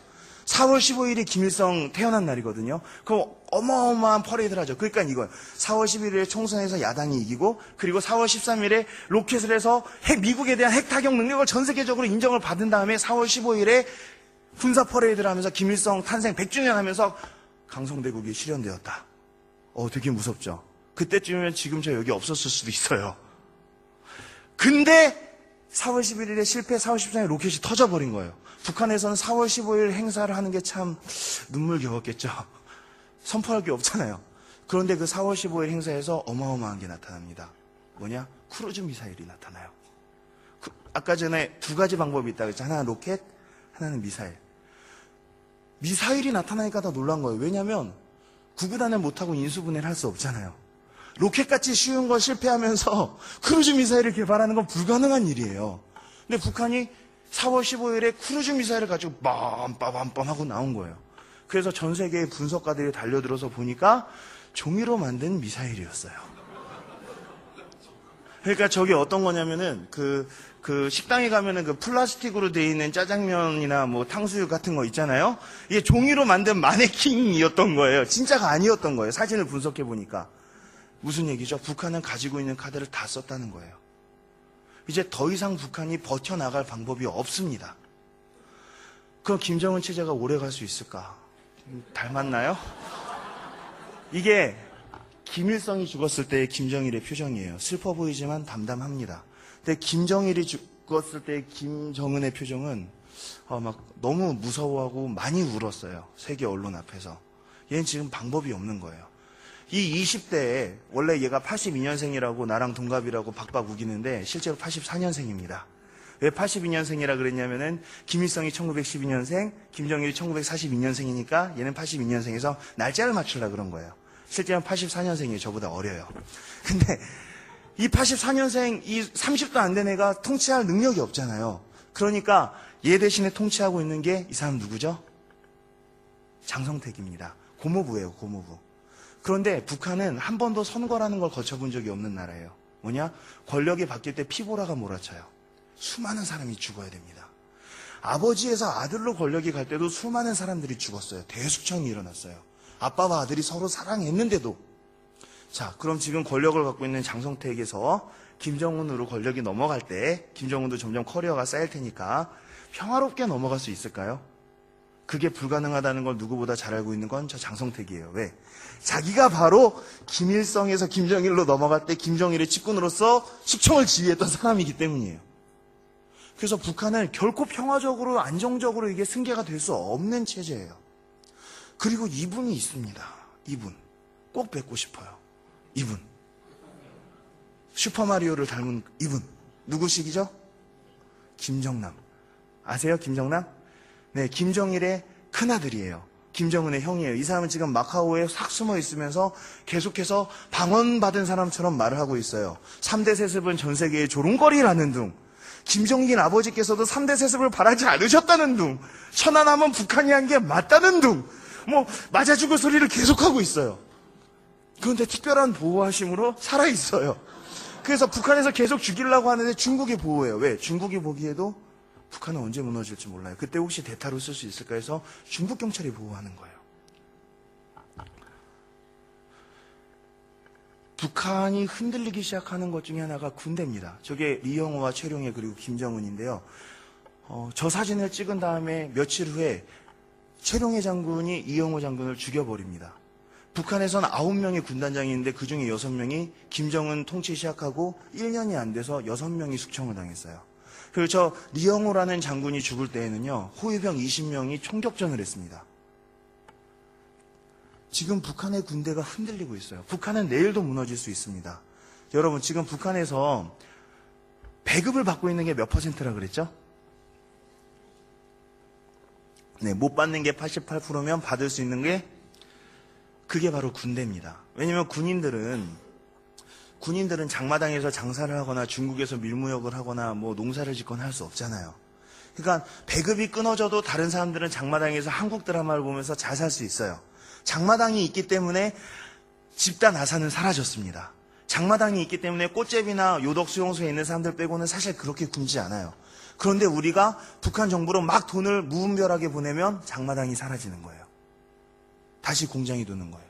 다시 탈북자들이 엄청나게 나오는 거예요. 그럼 장마당의 혜택을 전혀 보지 못하고 배급에 의존하고 있는 저 군대, 가장 큰 불만 집단이에요. 왜? 북한 군대는 10년 복무예요. 10년간 딱 한 번 휴가가 있는데 그 휴가도 고향으로 보내지 않고 평양으로 보내요.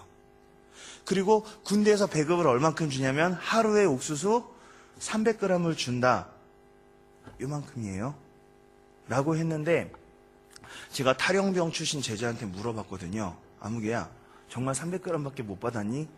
선생님이 보기엔 좀 과장된 정보 같아서 차마 설교에 인용을 할 수가 없구나. 그러니까 네 목사님, 제가 너무 조금밖에 못 받아가지고 그걸 가지고 사관장이면 이제 한국군대 행정보급관이에요. 사관장 방에 몰래 들어가서 저울에 달아봤는데 240g이었어요.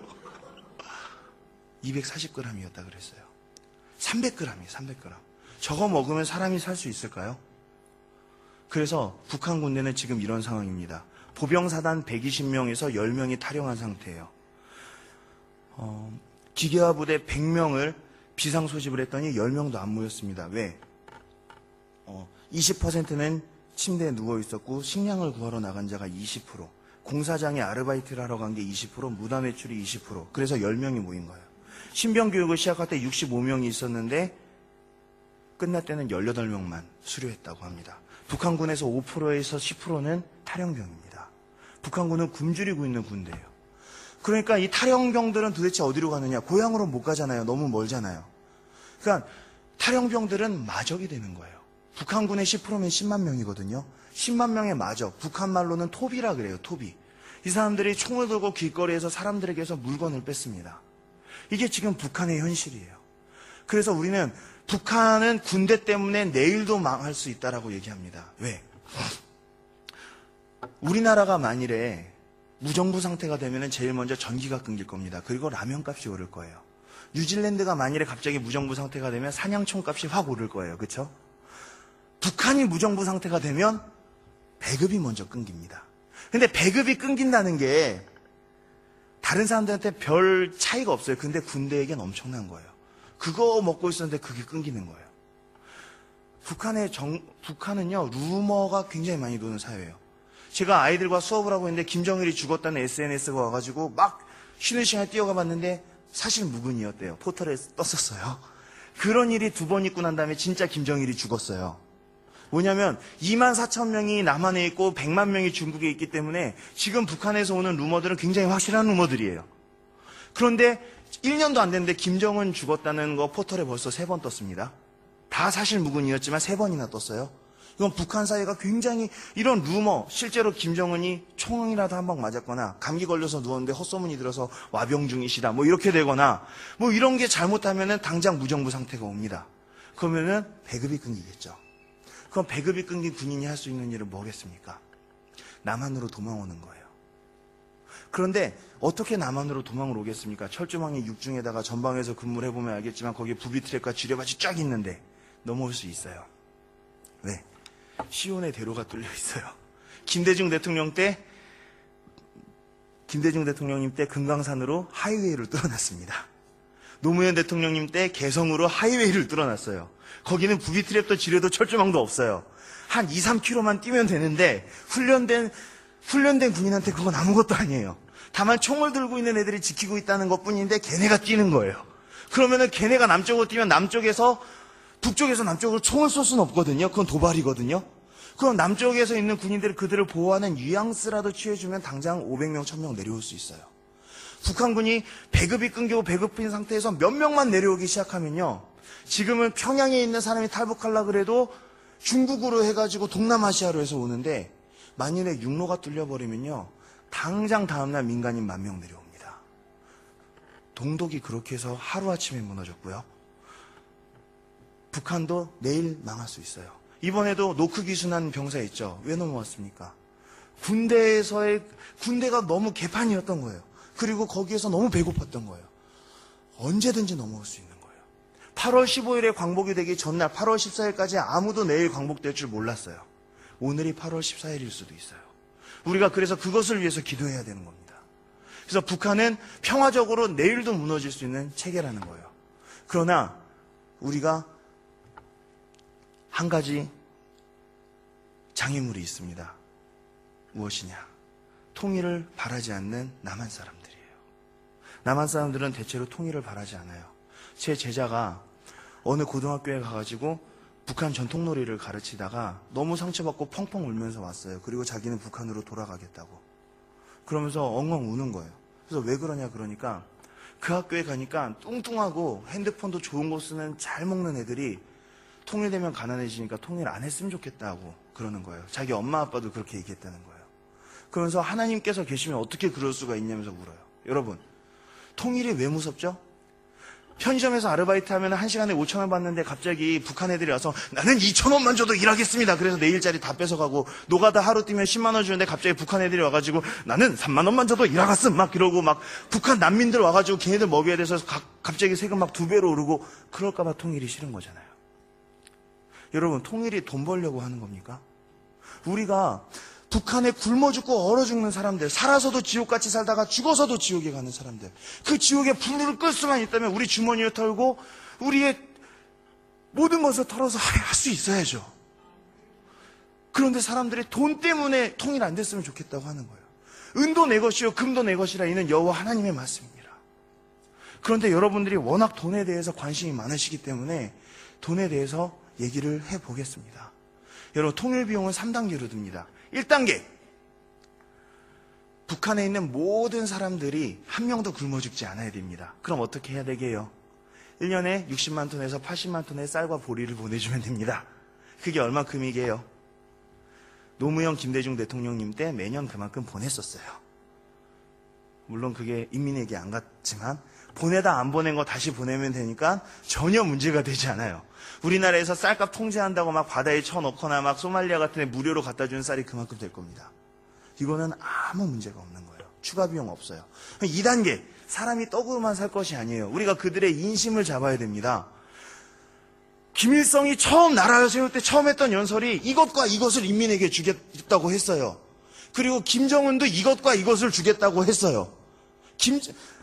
그러나 70년간 지켜지지 않은 이것과 이것을 주겠다는 약속이 전설에 두 아이템이 있습니다. 이게 뭐게요? 먹는 건데. 이 두 개의 전설적인 아이템을 획득하면 북한이라는 서버를 확실히 지배할 수 있습니다. 쌀밥에 고깃국이에요. 쌀밥에 고깃국 주겠다는 약속을 70년간 지키지 못한 정권입니다. 그래서 국회 입법조사연구원에서 북한 2,400만 명에게 1년 365일 하루 세끼 무한리필로 쌀밥에 고깃국을 먹이면 얼마가 될 것인가, 이 코미디 같은 조사를 실제로 했어요. 대한민국 국가 GDP의 1% 나왔습니다. 1%는 돈이 아닙니다, 여러분. IMF 걸렸을 때 우리나라 갑자기 GDP의 40%가 하루아침에 없어졌어요. 그러나 굶어 죽은 사람 없어요. 살 빠진 사람도 없어요. 자살한 사람은 있지만 살 빠진 사람은 없어요. 1%는 돈이 아니에요. 남한과 북한의 군대를 하나로 합치죠. 그렇죠? 돈이 아니에요. 우리나라가 미국과 일본과 교역하는 거를 다 합한 거에 2배를 중국과 교역하고 있는데 그거 배로 하고 있거든요. 그거 기차랑 트럭으로 할 수 있다고만 생각해도 1%는 아무것도 아니에요. 전 세계에 나가 있는 남한 대사관, 북한 대사관 2개 하나로 합칠 거잖아요. 1%는 돈이 아니에요. 그럼 이제 3단계가 있습니다. 3단계는 북한의 생활 수준을 남한으로 만드는 거예요. 북한의 무너진 건물들 다 세우고 도로 다 깔고 해서 숫제 심시티를 해야 돼요. 벌판에다가 새로운 거를 만들어야 돼요. 여기에 드는 돈은 현찰로 176조 원 되겠습니다.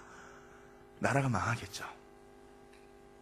그러나 여러분, 이거 아십니까? 대한민국이 미국보다 단위 면적당 공항의 수가 4배가 많아요. 대한민국에는 10개가 넘는 국제공항들이 있는데 그 중에 딱 2개만 흑자를 보고 있습니다. 그런데도 경상도에 공항을 하나 더 짓자는 분들이 있어요. 왜요? 실업자를 없애기 위해서예요. 우리나라는요, 개발이 다 끝난 나라입니다. 그래가지고요, 4대강도 뚫어야 된대요. 세빛둥둥섬도 띄어야 된대요. 세종시도 만들어야 된대요. 과학연구단지도 만들어야 된대요. 왜? 필요해서가 아니라 일단 만드는 동안에 실업자가 없잖아요. 그리고 다 만든 다음에 쓸모가 있기를 바라면서 이렇게 추진을 하는 거예요. 청년 실업이 300만이거든요. 계속 대학생들이, 근데도 지금도 계속 졸업하고 있어요. 이미 300만의 실업자가 있는데 여러분의 미래는 어두워요. 어떻게 해요? 귀국 못해요, 여러분. 그런데 제 아내가 연세대 정치외교학과를 나왔습니다. 고등학교 때 전교 1등을 하던 수지예요. 그래서 정치외교학과를 졸업을 하고 농협에 입사를 했어요. 꿈의 직장 농협이죠. 정년이 있어요. 그래서 거기에 들어가니까 사람들이 와, 엘리트 코스를 밟았다고 엄청 부러워했습니다. 그런데 제 아내가 입사하던 당시 대리 이상은 다 상고 출신이었어요. 옛날에 상고 출신이 가던 직장, 지금 연세대 정치외교학과를 나와도 들어갈 수 없습니다. 여러분 어떡하죠? 그런데 여러분, 북한이 열리면요, 북한에다가 우리가 도시를 새로 만들어야 됩니다. 북한에 우리가 철도를 놓아야 되고요, 상수도 하수도를 뚫어야 되고요, 거기에 나무들을 심어야 되고 건물들을 지어야 되고 항구를 만들어야 되고 도시를 만들어야 되고, 쓸 때 있기를 바라면서가 아니라 정말 필요한 것들을 만들어야 돼요. 전 세계가 투자를 할 겁니다. 북한에서 남한으로 난민이 내려온다고요? 그렇지 않아요. 남한에서 북한으로 일자리를 찾아서 올라가죠. 그럼 북한에서 놀고 있던 그 인력들이 와, 할 일이 생겼다, 그러면서 오는 거예요. 어떤 사람들이 저한테 와서 얘기해요. 목사님 기도해 주세요. 왜? 공무원 시험에 저희 아들이 또 떨어졌어요. 8번째예요. 어떻게 하면 좋아요? 걱정하지 마십시오. 통일이 되면 당장 5만 명의 공무원이 더 필요합니다. 동독과 서독이 통일되었을 때 서독에서 정년 은퇴한 공무원들을 승진을 시켜서 동독으로 다시 보냈어요. 공무원 시험 미달됩니다. 걱정하지 마세요. 무조건 다 될 겁니다. 다만 통일을 위해서 기도하십시오. 이건 실화예요. 한 명이 또 와서 형 기도해 주세요. 왜? 이번 교원 임용고시에서 떨어졌어요. 왜? 그러니까 얘가 크흑 36.8대 1이었어요. 교원대를 졸업한 애들끼리. 교원대 들어가기도 힘든데 교원대를 졸업해서 교사 자격증을 갖고 있는 애들끼리 36.8대 1이었어요. 그러니까 나는 영원히 교사가 못 될까봐 빽이 있었으면은 사립학교라도 들어갈 수 있었을 텐데 이 더러운 세상, 이러는 거예요. 걱정하지 마라. 통일이 되면은 당장 10만 명의 교원이 더 필요하다. 지금 있는 교사들은 다 교장 선생이 돼서 올라가야 되고, 너희들은 바로 교사가 되어서 가야 되는데 교사 임용고시는 미달이 될 것이며, 너희들은 가서 더하기 덜기가 아니라 더하기 빼기라는 것부터 가르쳐야 될 것이다. 그러니까 통일이 되는 걸 먼저 기도해라. 그 사람들에게 어떤 교육을 시키게 될지를 먼저 기도하고 참교육을 시킬 수 있기 위해서 기도해라. 먼저 그의 나라와 그의 일을 구하면 이 모든 것을 주실 거야. 그러니까 북한 주민들의 해방과 그들의 좋은 교육받게 되는 걸 위해서 기도해. 그랬어요. 근데 또 다른 사람이 와요. 목사님 기도해 주세요. 또 뭐예요? 그러면은 우리 동네에 대형마트가 생겨가지고 우리 김 집사가 20년째 하던 슈퍼마켓이 망했어요. 자기도 작은 대형마트 가서 보면서 막 그러고 있는 거예요. 걱정하지 마십시오. 통일이 되면 북한에 있는 마을마다 들어가서 가게를 세워야 됩니다. 통일이 되면 북한에 마을마다 들어가서 짜장면집, 피자집, 햄버거집, 맥도날드, 블루클럽, 미용실, 화장품 가게, 신발 가게 다 만들어야 됩니다. 통일이 되면 제일 잘 될 것은 자영업이에요. 그러니까 너무 걱정하지 마시고 통일이 되는 것만을 기도하십시오. 그랬어요. 그래서 통일이 되면은 대륙이 뚫려요. 여러분, 일제시대 때까지 우리 조선의 지식인들이 파리 유학을 갈 때 평양에서 기차 타고 갔습니다. 46년도까지 서울역에서 파리행 기차표를 팔았어요. 우리에게 대륙이 연결되는 거예요. 그리고 그곳에서 우리의 꿈이 솟아나는 겁니다. 그래서 통일의 이익은 얼마로 보느냐? 한국현대경제연구원에서 248조로 보는 거예요. 그러니까 돈 때문에 통일을 하면 안 된다라고 하는 얘기는 오해예요. 그런 두려움은 여러분이 없앴으면 좋겠습니다. 북한에 있는 굶주리고 헐벗은 사람들 구할 수만 있고 북한의 교회가 박해가 끝나는 것만으로도 어딥니까? 그래서 우리는 북한의 통일을 바라야 되는 겁니다.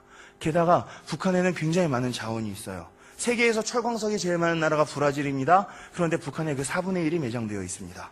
세계에서 금이 가장 많은 나라가 남아공입니다. 그런데 북한에 그 3분의 1이 매장되어 있습니다. 마그네사이트가 세계에서 제일 많이 매장된 나라는 북한이에요. 게다가 세계에서 두 번째로 우라늄이 많이 매장된 나라가 옆에 있는 호주인데 북한에는 호주의 3배가 매장되어 있어요. 나라가 우라늄 덩어리예요. 그러니까 핵을 쏠 수 있는 거예요. 이것이 얼만큼이냐? 6조 6,983조 원어치예요. 이게 2009년도에 국회에서 조사했다가 2천 몇백조 원이 나왔어요. 대한민국 국가 전체보다. 그래서 너무 황당하다. 다시 조사를 했더니 2010년도에 6,983조가 나와버린 거예요. 다시 조사했더니. 국회 자료입니다. 이것은 대한민국이 1만 8천 년 동안 수입할 분량이에요. 우리 주님 오실 때까지 수입 안 해도 돼요. 펑펑 써도 돼요. 펑펑.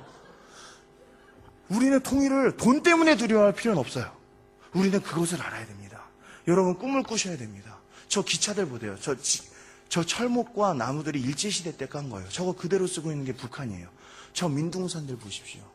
북한의 나무들을 다 땔감으로 썼기 때문에 가뭄과 수해를 한 해에 같이 겪는 나라는 전 세계에 북한밖에 없어요. 그렇기 때문에 산들이 무너지고 막 홍수가 났다가 또 비가 잠깐만 오면 나무가 없으니까 또 가뭄이 되는 거예요. 저기에 나무들 다 심어야죠.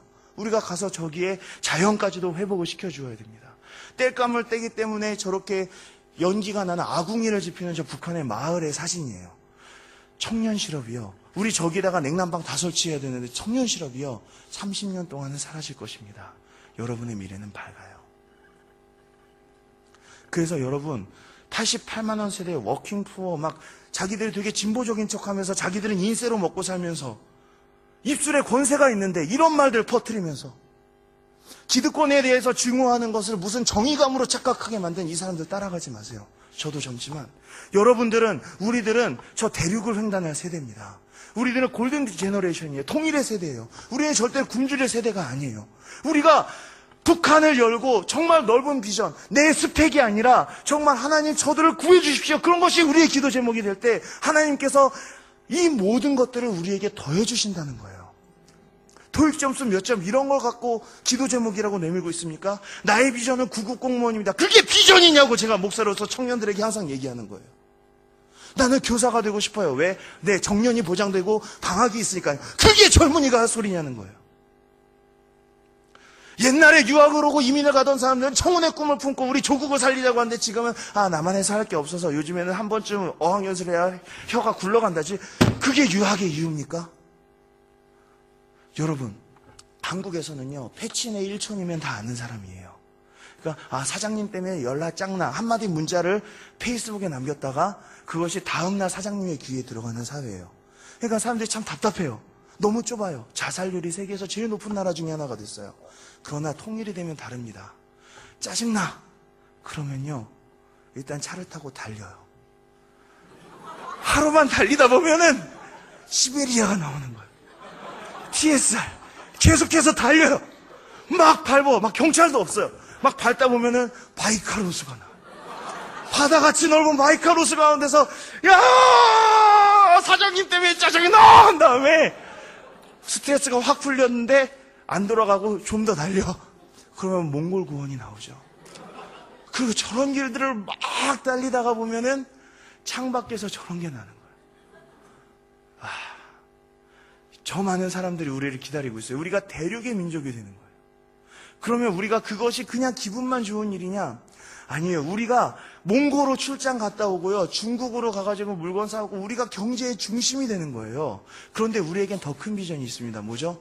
통일이 되면 통일이 된 첫 해에 북한에 3,312개의 리마다 교회를 세우는 거예요. 여러분 통일되면 제일 먼저 뭐 해야 되는지 아십니까? 봉고차 2대를 사세요. 가스차를 사면 안 돼요. 북한에 충전소가 없어요. 그러니까 봉고차 2대에 가솔린에 가득 채우고 휘발유통에도 세워가지고 한 대에는 앰프랑 악기를 싣고 한 대는 여러분이 타시고 한 대에는 배낭을 실으세요. 그래서 세 대가 북한으로 올라가는 거예요. 올라가면서 서는 마을들마다 복음을 전하세요.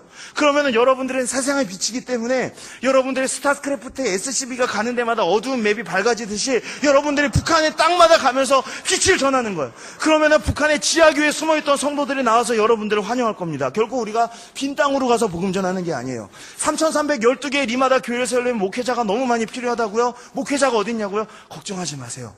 전 세계에 있는 신학생을 다 합한 것보다 대한민국의 신학생이 더 많아요. 목회할 자리가 없대요. 그래가지고 개척교회를 20평짜리 상가에서 시작하려고 해도 1억 원의 돈이 있어야 되는데 그런 돈이 어디 있어요? 근데 부목사 자리는 없어요. 그러니까 목회자들도 되게 답답한 거예요. 그런데 통일이 될 때를 위해서 하나님께서 그들을 불러놓으셨던 거예요. 우리가 치고 올라갈 수 있는 대륙 선교의 길이 열리는 거예요. 여러분, 북한의 교회가 쓰고 북한이 하나님께 돌아오는 것은 오히려 작은 일입니다. 왜냐? 북한의 문이 열리면요, 우리나라의 국경은 중국과 러시아가 됩니다. 그러면 중국은 영향을 받지 않을 수가 없어요. 지금도 한류 영향을 많이 받는데 중국에 있는 민주화 세력들, 중국에 있는 1억의 지하교인들이 대한민국으로부터 바로 지원을 받을 수 있게 돼요. 종교밖에 대한민국으로 치면 되죠. 그리고 대한민국에서 지금같이 중국 선교를 이렇게 비행기 태워서 보내겠습니까? 봉고차 타고 맨날 왔다 갔다 할 텐데 단기 선교하는데 얼마예요? 2010년에는 200만 원. 2015년에는 20만 원. 봉고차 타고 가니까요. 중국 선교, 몽고 선교는 끝장나는 거예요. 그러면 중국도 무너질 수밖에 없습니다. 중국의 악한 정권이 무너지면서 중국 교회가 탄력을 받으면 그때부터 중국 교회들을 통해서 이슬람이 열리는 거예요. 이게 바로 백투 예루살렘의 비전입니다. 백투 예루살렘은 북한을 스킵하고 나타날 수 있는 게 아니에요. 북한부터 중국으로, 중동으로 전진해 나가는 것이 우리가 해야 되는 거예요. 여러분, 대한민국이 왜 세계에서 제일 잘 사는 나라가 됐는지 아십니까? 경기도 용인의 순교자 기념관에 가면 2,600명의 순교자들의 영정이 모셔져 있어요. 6.25 때. 그리고 또 일제시대 때. 예수님을 위해서 목숨 바친 2,600명의 피로 축복을 받아서 대한민국이 이렇게 축복받은 나라가 됐어요. 그런데 여러분, 북한에는 14,000명의 순교자들의 피가 아직 제값을 받지 못하고 있습니다. 북한이 열리게 되면요, 한국의 교회는 위에서 떨어지고 지하교회는 땅에서부터 하감할 거예요. 그러면 그들이 만나서 만들어낸 에너지는 정말 예루살렘까지 퍼질 거예요. 여러분 보세요. 저 덴마크 복음화 누가 했나요? 덴마크의 아펜젤러 언더우드가 누구죠? 모르죠? 없어요. 왜? 독일이 다 복음화 되니까 독일 사람이 아는 사람의 옆 사람의 옆집 사람의 시집 간 사람의 이사 간 사람의 이민 간 사람 하다 보니까 덴마크도 복음화 된 거예요. 독일은 프랑스에서부터 믿는 사람이 아는 사람의 이사 간 사람의 옆집 사람의 뭐 이렇게 해서 간 거예요. 프랑스는 이탈리아의 바울 사도가 오셨었죠. 이런 식으로 유럽이 복음화 되는데 400년이 걸렸어요. 이게 복음의 도미노 효과예요. 마을에서 마을로. 그런데요, 지금 세계 선교는 지금 답답하게 이럴 데 없어요. 세계에서 선교사 제일 많이 보내는 나라 미국. 그쵸? 7만 명의 선교사를 보냈습니다. 그런데 이렇게 선교 못해요. 왜? 대서양과 태평양이 있어요. 그러니까 한 사람을 개인을 보내요. 그런 다음에 돈 필요하면 말해, 보내줄게. 이래요. 어떻게 선교합니까? 더 불쌍한 건 한국. 24,000명의 선교사를 보냈어요. 한 명의 개인을 보내요. 그런 다음에 돈 필요하면 말해, 기도해 줄게. 그러고 있단 말이에요. 마을에서 마을로 사람의 가족에서 가족으로 선교가 안 되는 거예요. 왜? 기독교 국가들이 대한민국이 섬나라니까요. 미국이 어쩔 수 없다 쳐도. 그렇죠. 그런데 통일이 되면은 어떻게 되죠? 대륙과 연결이 되는 거예요. 그러니까 저것은 욕조의 마개와 같습니다. 여기를 마귀는 막으려고 하고 우리는 뚫으려고 그러는 거예요. 저것이 뚫리기 시작하면은 다시 유럽과 같이 아시아가 복음화되는 거예요. 저곳에 우리의 미전도 종족들이 있고요. 가자, 키르기즈스탄, 예멘, 몽골, 만주, 타타르 수많은 미전도 종족들이 저 땅에서 우리를 기다리고 있는 거예요. 우리는 대한민국에 일어났던 아름다운 일들에 대해서 전파하면서 남한과 북한의 성도들이 함께 손을 잡고 서쪽으로 행진해 나가면서 복음을 전하면서 가는 거예요. 그때 우리가 노래를 부르는 거죠. 여호와께서 시온의 포로를 돌리실 때 우리가 꿈꾸는 것 같았도다. 그때 우리의 입에는 웃음이 가득하고 혀에는 찬양이 찼었도다. 열방 중에서 말하기를 여호와께서 저희를 위하여 대사를 행하셨다 하리로다. 여호와께서 저희를 위하여 대사를 행하셨으니 우리는 기쁘도다. 여호와여 저희의 포로를, 북한의 포로를 남방신이들 같이 돌리소서. 눈물을 흘리며 씨를 뿌리는 자는 기쁨으로 거두리로다. 울며 씨를 뿌리러 나가는 자는 정녕 기쁨으로 그 단을 가지고 돌아오리로다 한 거예요. 우리가 그 제사장 나라의 비전을 가지고 전진하는 거예요. 전 통일이 되면은요 3년간은 대한민국으로 돌아갈 겁니다. 여러분들도 다 돌아가세요. 그래서 저는 인도 선교사지만 대한민국으로 돌아가서 3년간 북한의 교회를 재건하는데 같이 복음을 전할 거예요. 근데 3년이 지나면 북한은 이미 국내예요. 선교사가 할 일이 없어요. 그러면 저는 인도로 갈 겁니다. 기차를 타고 갈 거예요. 내 인생에 다시는 유류 할증료를 물지 않겠습니다. 제 마일리지도 다 가지셔도 됩니다. 우리가 기차를 타고 다니면서 내리는 역마다 복음을 전하면서 갈 수 있는 세대라는 거예요. 여기까지 가야죠, 여러분. 이게 지금 제가 지어낸 이야기가 아니에요. 이게 대한민국이 처음 시작할 때부터 하나님과 약속했던 거예요. 무슨 얘기냐고요? 여러분 국회 속기록이라는 거 아십니까? 국회에서 하는 말들은 타자치거나 녹음하는 게 아니라 손으로 적게 돼 있어요. 그래서 그건 수십만 페이지에 달하는 대한민국 국회 속기록은요 1급 역사 사료입니다. 국회 속기록의 첫 페이지가 뭔지 아세요? 첫 페이지, 아무것도 안 써져 있는 첫 페이지가 무엇으로 시작하냐면요 하나님께 드리는 나라와 민족의 기도문으로 시작됩니다. 첫 대사는 이승만 대통령이 하고 계세요. 대한민국 독립민주국 1차 회의를 여기서 열게 된 걸 하나님께 감사해야 합니다. 종교 사상 무엇을 가지고 있든지 우리가 오늘 당해가지고 하나님께 감사하지 않을 수 없습니다. 나는 먼저 우리가 다 성심으로 일어나서 하나님에게 감사를 드릴 터인데 첫 페이지에 하나님에게 감사 3번 나와요. 이윤영 의원 나오셔서 간단한 말씀으로 기도 올려주시기 바랍니다. 이 이윤영 의원이 누구냐면 감리교회 목사님으로서 탈북자입니다. 북한의 종교 박해를 피해서 내려오신 분이에요. 국회 부의장을 역임하셨던 분입니다. 국회의원이자 목사님이셨던 이분이 올라가셔서 기도를 시작하십니다. 오랜 시일 동안 이 민족의 고통과 호소를 들으시사 정의의 칼을 빼서 일제의 폭력을 굽히시사 하나님 이제 세계 만방에 양심을 움직이시고 우리 민족의 염원을 들으심으로 이 기쁜 역사적 환희의 날을 주셨습니다. 이것은 하나님의 섭리가 세계 만방에 정시된 것으로 우리는 믿습니다. 하나님이여 원치 아니한 민생에 도탄한 길수록 이 땅에 악마의 권세가 확대되나 하나님의 거룩하신 영광은 이 땅에 오지 않을 수 없습니다. 원컨대 저희 조선의 독립과 함께 남북 통일을 주시옵고 또한 민생의 복락과 아울러 세계 평화를 허락하여 주시옵소서. 하나님 아직까지 남북이 둘로 갈리니 민족의 고통과 수치를 씻어주시고 우리 민족 우리 동포가 손을 잡고 웃으며 노래 부르는 날이 우리 앞에 속해 오게 하여 주시옵소서. 역사의 첫걸음을 걷는 오늘 우리 환희와 감격에 넘치는 이 민족적 기쁨을 다 하나님에게 영광과 감사를 올리나이다. 이 모든 말씀을 주 예수 그리스도의 이름을 받들어 기도하나이다. 아멘. 이것이 대한민국 역사 첫 페이지예요. 이 기도를 드릴 때 대한민국의 건국의 아버지 198명의 재헌국회의원들이 다 일어나셔서 함께 기도를 했습니다. 그래서 우리는 언약을 맺은 거예요. 하나님 앞에서의 언약은 조건부입니다. 우리의 기도는 뭐라고 되어 있었죠? 하나님, 우리가 너무나도 가난했기 때문에 악마의 권세가 확대되고 나쁜 일을 많이 했습니다. 신사참배도 했고요. 하나님, 우리가 너무나도 가난했으니 민생의 복락을 허락하여 주시옵소서. 그리고 우리가 남북통일과 세계평화를 이루게 하소서. 남북통일과 세계평화, 이 언약의 조건부로 우리가 민생의 복락을 얻은 거예요. 대한민국의 60년의 기적은요, 우리가 일 열심히 해서 된 게 아니에요. 하나님께서 주신 거예요. 더 열심히 일한 나라들, 아동노동부터 착취해서 하루에 18시간씩 일하면서도 가난한 나라들 세상에 쎄곳했어요. 그러나 대한민국은 하나님 축복하셨어요. 왜? 세계평화와 남북통일이에요. 세계평화는 우리가 이루고 있습니다. 세계에서 선교사 제일 많이 보내는 나라, 24,000 선교사를 파송한 나라 한국이에요. 그러나 남북통일은 돈 때문에 못하겠습니까? 남북통일에 대해서도 우리가 기도해야 되는 거예요. 그래서 우리의 건국의 아버지들이 헌법에 이 언약을 집어넣습니다. 대한민국 헌법 제3조. 대한민국의 영토는 한반도와 그 부속도서로 한다. 무슨 뜻이냐면요, 북한은 대한민국 땅이란 얘기예요. 그래서 탈북자가 남한으로 들어오면요, 그 사람들에게 시민권을 그냥 줍니다. 연변교포, 제1교포 시민권 안 줍니다. 탈북자가 오면 원래부터 시민권이 있었던 걸로 인정하고 국적을 줘요. 왜? 헌법 3조에 근거한 거예요. 북한은 우리가 수복해야 되고 해방해야 될 대상이라는 거예요. 그리고 헌법 4조, 대한민국은 통일을 지향하며, 그러니까 경제 때문에 통일 안 하는 게 좋겠어. 위헌이에요. 자유민주적 기본질서에 입각한 연방제통일 위헌이에요. 평화적 통일정책 북진통일 위헌입니다. 이를 수립하고 이를 추진한다. 그러니까 북한이 무너지면 들어가겠다는 거예요. 북한이 무너지게 하겠다는 거예요. 그래서 우리의 통일의 대상은 북한 정권이 아니라 북한의 주민들이에요. 그들을 해방시키겠다는 거예요. 이 언약을 세우면서 또한 국회에다가 언약 투성이에요. 국회에다가 의자를 600개를 만들어 놓습니다. 500개, 600개를 만들어요. 우리가 국회를 보면 왜 이렇게 추석률이 저조해? 이렇게 생각하죠? 아닙니다. 국회의원이 그 당시에 198명이었고 지금 300명인데요. 국회에는 의자가 500개, 600개가 있어요. 왜 그럴까요? 북한석입니다. 통일됐을 때도 쓰기 위해서 처음부터 그렇게 만든 거예요.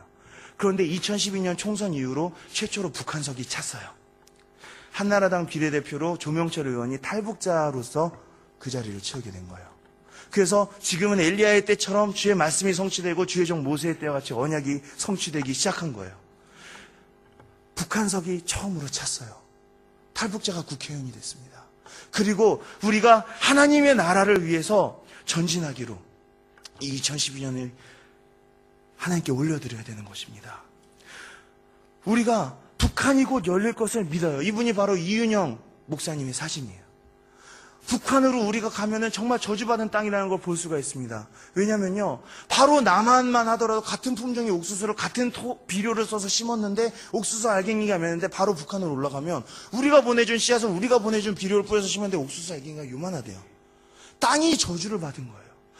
그런데 에스겔서 36장에 보면 하나님의 뜻이 회복된 이스라엘이 어떻게 될지 나옵니다. 기근이 사라지고 나무의 실과 밭의 소산이 풍성케 될 것이며 무너진 곳이 황폐한 것이 건축될 것이요 황량하고 적막하던 성읍에 성벽이 생기고 거민이 살게 돼서 양떼 같은 사람의 때로 채우리니 이제는 에덴 동산 같을 것이요 너희는 내 백성이 되고 나는 너희의 하나님이 되리라. 하나님께서 신사참배 때문에 우리가 우상숭배하고 교단들이 다 같이 우상숭배를 했던 것 때문에 동방의 예루살렘 평양을 떠나셨었죠. 에스겔서에서처럼 평양에서 예루살렘에서 떠나셨던 하나님의 영광이 이제 예루살렘으로 돌아올 것입니다. 에스겔서의 마지막 장에 보면 하나님의 성전이 다시 돌아옵니다. 하나님의 영광이 다시 한번 구름 날개에 휩싸여서 예루살렘으로 돌아와요. 그리고 하나님께서 이 약속을 주시면서 에스겔서의 마지막 절은 이렇게 끝납니다. 이 성읍의 이름을 여호와 샴마라 하리라. 이는 번역하면 여호와께서 여기에 계시다. 하나님께서 다시 그 땅을 회복하실 것입니다. 그럼 우리는 어떻게 해야 될까요? 무슨 전략적인 기도 모임 하라고 어느 계좌로 돈 보내러 뭐 이런 게 아닙니다. 여러분, 통일을 사세요. 통일은 어차피 올 거니까 여러분 통일 이후로 준비하세요. 뉴질랜드까지 하나님께서 여러분을 보내신 이유가 있습니다. 여기서 기도하시고 준비하셔서 통일 이후로 사세요. 어차피 통일은 될 거예요. 그리고 맛있는 거 먹을 때마다 하나님 이 음식 우리 북한 주민들의 입에도 들어가게 해주세요. 좋은 옷을 입을 때마다 하나님 이런 옷들 우리 북한 주민들도 입게 해주세요. 그리고 좋은 자동차를 몰 때마다 하나님 내가 이 차를 타고 감개로 회령으로 개성으로 달릴 수 있게 해주세요. 그렇게 기도하세요. 여러분들이 그렇게 통일을 사시면서 비전을 품고 사시길 바랍니다. 하나님께서 우리와 함께 하실 것이고 우리를 대한민국에서 쓰시고 뉴질랜드에서 쓰셨던 것처럼 저 북한 땅에서도 쓰실 것입니다. 기도하겠습니다. 하나님 아버지, 우리들이 통일을 살기를 원합니다. 하나님께서 저희를 뉴질랜드까지 보내주셨고 하나님 이제는 또한 북한으로 보내주실 줄 믿습니다. 그곳에서 주님의